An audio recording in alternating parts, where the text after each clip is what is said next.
అందరికీ నమస్కారం. నా పేరు రామాంజనేయులు, ధర్మారం మండలము, సత్యసాయి జిల్లా. 9 ఏళ్ళ అనుభవం ఉంది నాకు వ్యవసాయంలో. చినాకాయలు పెట్టిన, చిన్న తోట, చెనిక్కాయ వేసిన, బెండ పెట్టిన. ఇప్పుడు అడ్వాన్స్ 842 విత్తనాలు భవానీ షాప్లో తీసుకొచ్చిన. అనంతపూర్ బస్టాండ్కి ఎదురుగ్గా 1 ఎకరం పెట్టిన, 3 కేజీలు పెట్టిన ఎకరాకి. దిగుబడి అయితే బాగుంది, కాయ బాగా నాణ్యంగా ఉంది. నేను మందులు కూడా తక్కువ కొట్టిన ఈ పంటకి, బెండకి. కాకపోతే నాణ్యత బాగుంది, దిగుబడి బాగుంది, కాయ కూడా హైలైట్గా ఉంది. కాయ గురించి ఇబ్బంది అనేది లేదు.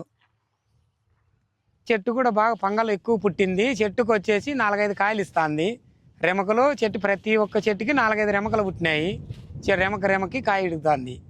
ఊరికి అట్లా అంటానే చూడు, బాగా నీట్గా కాయ బలచడం కానీ లేదు. బాగా దిగుబడి నేత కాయ సైజు బాగుంది. అన్ని విధాలంగా పంట అయితే ఆరోగ్యం బ్రహ్మాండంగా ఉంది. దీని గురించి ఆలోచన చేయాల్సిన అవసరమే లేదు.